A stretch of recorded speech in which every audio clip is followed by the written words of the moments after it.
Thank you for joining Wars of the Roses as we continue with Part 3, The Tomb Theory, from the origin and significance of the Great Pyramid by Staniland Wake. Chapter 3, The Tomb Theory. During how many centuries before the foundation of the monarchy by Menes the Egyptian culture had been developing, we do not know, but we cannot doubt that under Cheops, it was well able to give origin to the Great Pyramid, the construction of which must be regarded as the chief glory of his reign. We have now to consider, from the testimony of ancient writers, what was the object of that gigantic structure. From the inscriptions, it would seem to have been called the Great Temple of Shofo, and with its precinct to have been dedicated at one time to the worship of that king. We are, however, dependent entirely on the Greek writers for any account of its construction. Herodotus, who lived in the 5th century before Christ, states that the founder of the Great Pyramid, Cheops, was a prince whose crimes and tyranny rendered his name odious even to posterity. He closed all the temples and forbade the Egyptians to perform sacrifices, after which he made them all work for him. Some were employed to cut stones in the quarries of the so-called Arabian Hills on the east side of the Nile, and to convey them to the other side of the river, whence the stones were dragged to the Libyan hills. 100,000 men were thus employed at a time, and they were relieved by an equal number every 3 months.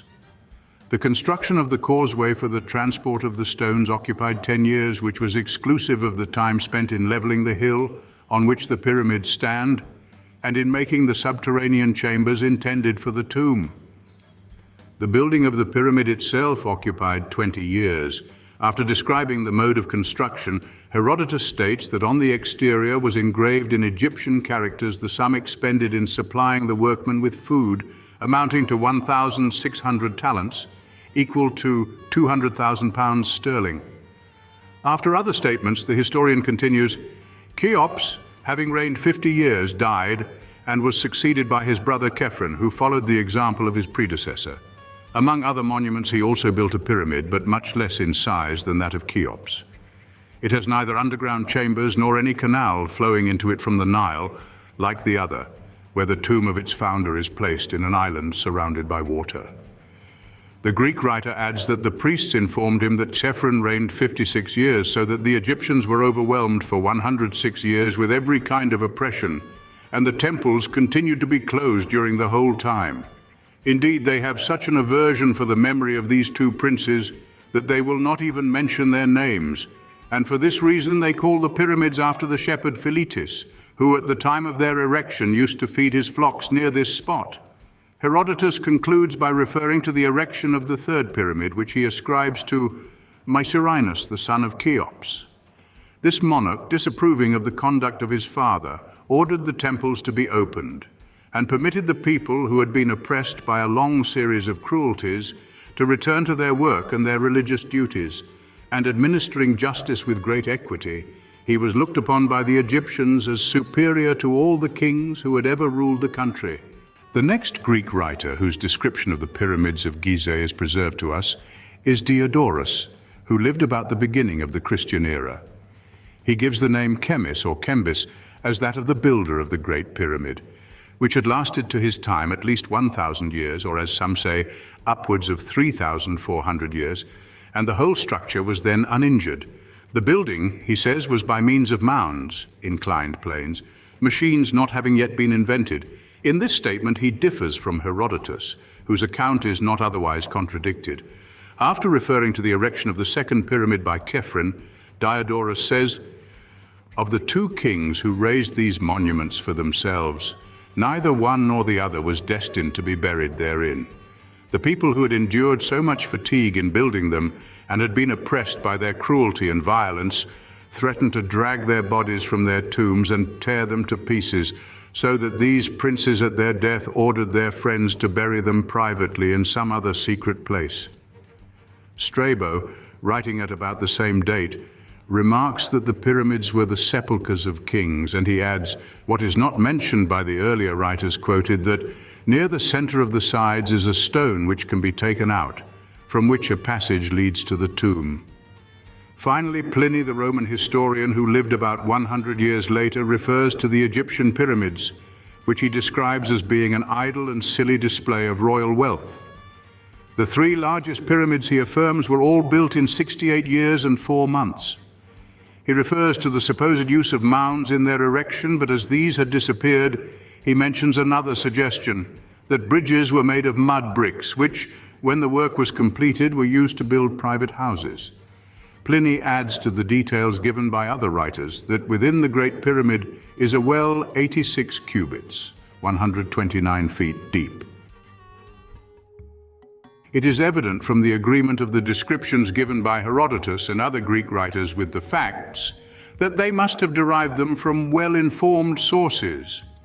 The entrance to the Great Pyramid mentioned by Strabo near the center of the side was discovered by Colonel Weiss, and the well referred to by Pliny is a remarkable feature of the building. No excavation or structure answering to the subterranean chamber upon an island surrounded by water from the Nile described by Herodotus has yet been discovered, but Colonel Weiss seemed to think nevertheless that it actually exists.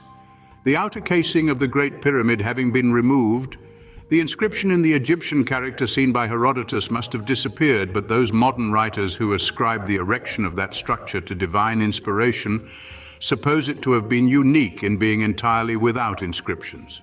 The statement of Herodotus is, however, confirmed by various Arab authors who, according to Dr. Sprenger, have given the same accounts of the pyramids, with little or no variation, for above 1,000 years. It appears from Masudi, one of the earliest of these authors, that the pyramids were covered with continuous inscriptions, and he relates the Coptic tradition that the builder ordered the prophecies of the priests to be inscribed on columns and upon the large stones of the pyramids, and written accounts of their wisdom and acquirements in arts and sciences to be depicted on them. It is impossible now to ascertain how far this statement was correct, but Colonel Weiss found the cartouche of Cheops, Sufis, in the rubbish near the Great Pyramid, and recently a piece of the casing has been discovered showing remains of a Greek inscription, which is the more valuable as, says the discoverer, nothing besides a few fragments with single letters had been previously discovered of the many inscriptions that existed on the casing. As the accounts given by the ancient Greek writers are true in so many particulars, we cannot doubt that they have correctly reported what they had heard as to the object with which the pyramids were erected. They all agree in declaring them to be the tombs of the kings by whom they had been built, although according to Diodorus, the Egyptian priests asserted that neither Cheops nor Khephren were actually buried in the pyramids which are ascribed to them.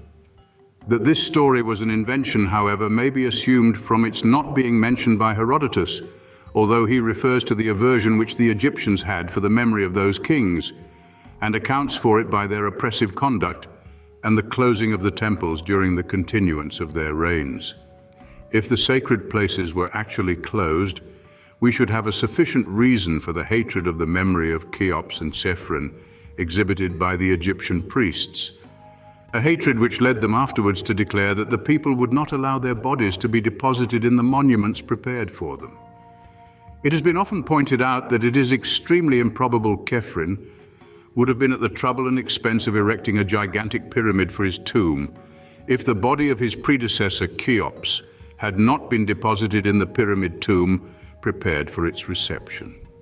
There is some reason to believe, however, that these two monarchs, who were brothers, reigned during the same period, a warrant for which belief is found in the statement of Pliny that the three largest pyramids were all erected in 68 years and 4 months. It is possible indeed that the priests knew of the absence of any corpse, not only from the rock-cut chamber but also from the coffer in the so-called King's Chamber, and that they invented the story of the people's hatred to account for such absence.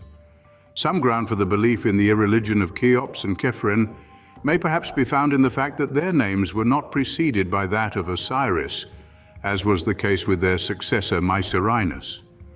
Among the ancient Egyptians, the departed soul, says Dr. Ebers, if it were found pure and faithful, became absolutely one with the universal soul whence it was derived and received the same name, Osiris.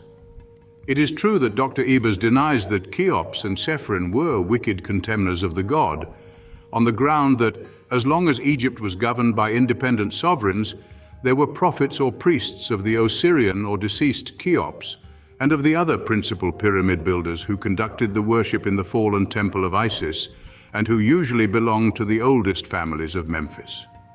This is consistent, however, with the fact of the deceased monarchs having worshipped a strange god and given him priority or Osiris, which would be sufficient to stamp them in the eyes of the Orthodox priests as enemies of the gods of Egypt.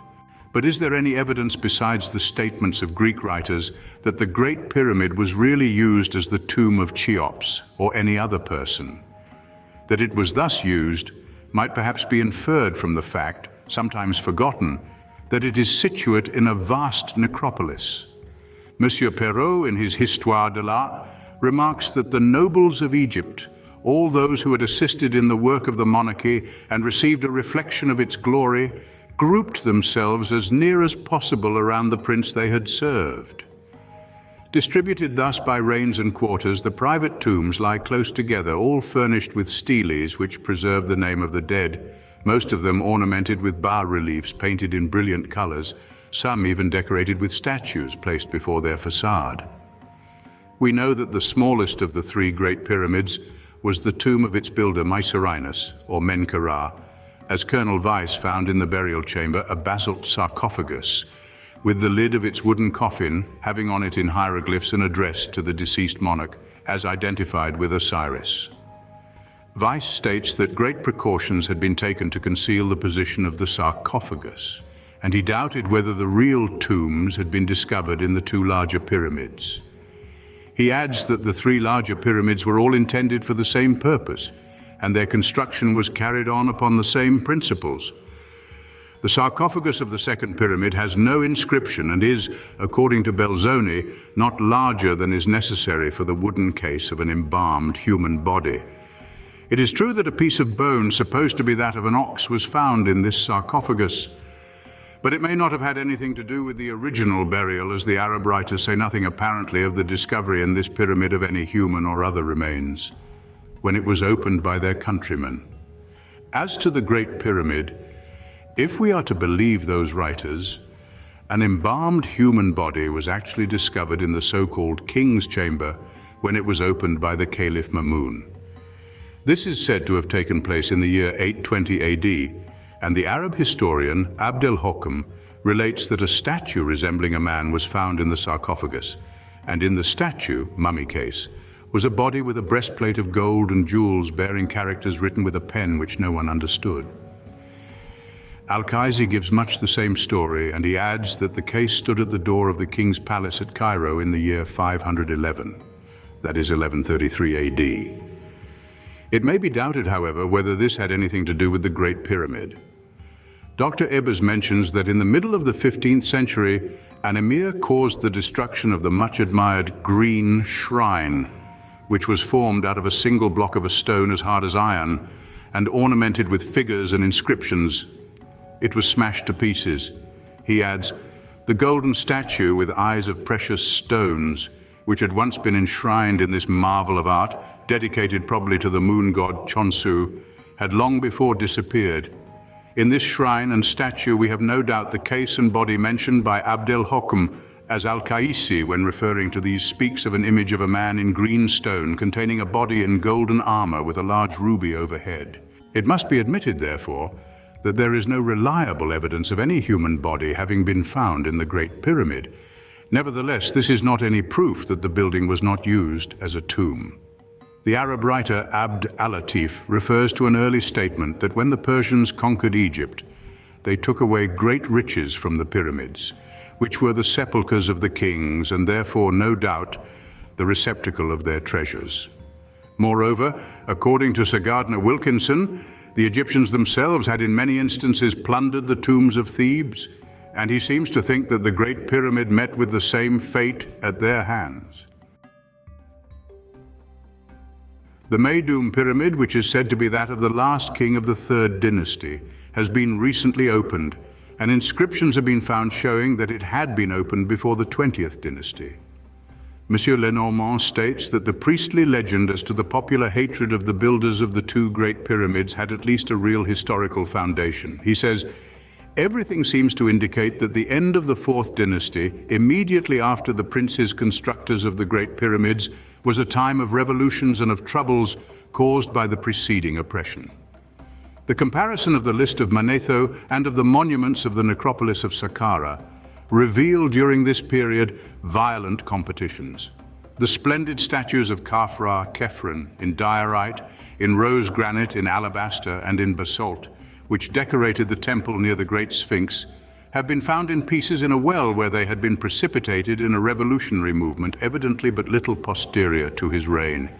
These statues, moreover, of which some represent him in the vigor of manhood, and the others in a state of advanced age, confirm the tradition which attributed to him a reign of 50 years. Remains of this character have not yet been found in association with the Great Pyramid, notwithstanding the tradition as to its being the tomb of Cheops, and the fact that it became dedicated to his worship. It is not at all improbable that the bodies of both Khephren and Cheops were removed from their resting places during the commotions which occurred at the end of the Fourth Dynasty.